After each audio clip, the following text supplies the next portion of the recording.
start allowing these things as a more common occurrence, and then it's like being a kid. The child's going to see how far they can push it before they get in trouble. Tonight, local shop owners are fed up with the rise in petty thefts. Now, some are paying for extra private security, blaming what they see as a lack of consequences for low-level crimes. CBS Austin's Abigail Velez joins us live tonight with more on what the data is actually telling us. Abigail? Well, tonight we're not talking about violent crimes. We're talking about small thefts that are happening every day across stores in Austin.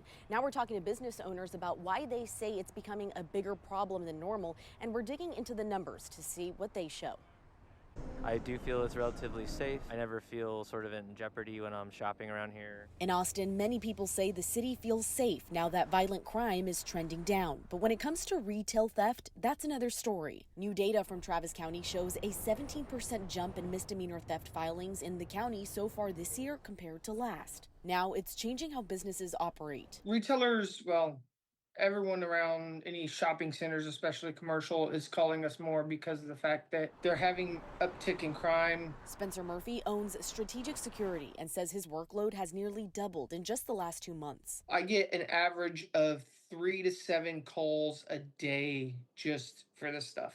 And it's not just how often it's happening, it's also how bold thieves have become. I watched a guy walk in, pick up a $80 item, stick it in his backpack, and he cut himself when doing so and asked for a Band-Aid with the item sticking out of his backpack. Last week, Austin police say a man stole multiple liquor bottles from a Twin Liquors on 41st Street. He came back for more and smashed bottles when workers tried to stop him. Investigators say he's still on the loose. Murphy believes crimes like this escalate when there are no real consequences. You let them start stealing, they're going to start seeing if they can get away with assaults and robberies, and it just becomes violent. We asked the county attorney's office how many of these theft cases result in convictions or jail time. They told us that data wasn't readily available, and without clear answers, Austinites are split on what the right response should be. I don't think we need to put them in our jail system for that, especially a liquor store. I just think our jail system is full enough as it is. I think something would need to be done so they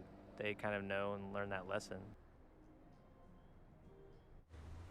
Now, like we mentioned, we've been in touch with the county attorney's office to find out how many of these misdemeanor theft charges actually result in prosecution. And we'll update this story on CBSAustin.com as soon as we get that information. Reporting live in Austin, Abigail Velez, CBS Austin News.